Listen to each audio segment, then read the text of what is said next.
Cinematography minister Venkatareddy గారి కోమటిరెడ్డి వెంకటరెడ్డి గారికి మా తెలంగాణ ఫిలిం ఛాంబర్ ద్వారా ప్రత్యేక రిక్వెస్ట్ ఏంటంటే ఈ ఫిలిం ఇండస్ట్రీని బాగు చేయండి. దయచేసి చిన్న నిర్మాతలు బతికించండి. ఇండస్ట్రీలో రిలీజ్ అయ్యేటి 250 నుంచి 300 సినిమాలు రిలీజ్ అవుతాయి. అందులో కేవలం 50 సినిమాలు మాత్రమే పెద్ద సినిమాలు, తక్కిన సినిమాలన్నీ చిన్న సినిమాలు రిలీజ్ అవుతాయి.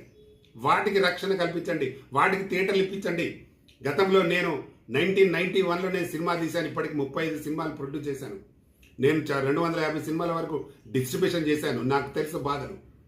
నాకు ఎన్నోసార్లు సునీల్ గారు థియేటర్లు అగ్రిమెంట్ ఇచ్చినట్టు ఇచ్చి తీసుకునేవాడు. చాలా వాళ్ళ దోపిడీ. ప్లస్ ఇప్పుడు ఒక థియేటర్ యజమానికి ₹1,00,000 ఇస్తే వీళ్ళకి 2.5 లక్షలు ఇవ్వాలి. ఎందుకు వేయాలి? ఒక థియేటర్ బట్టి వీళ్ళకి ₹1,50,000 1,50,000 తీసుకుంటారు. మరి దానికి ట్యాక్స్ కట్టరు. ఆ 1,00,000కి ట్యాక్స్ ఉంటుంది. ఇవన్నీ ప్రభుత్వం సీరియస్గా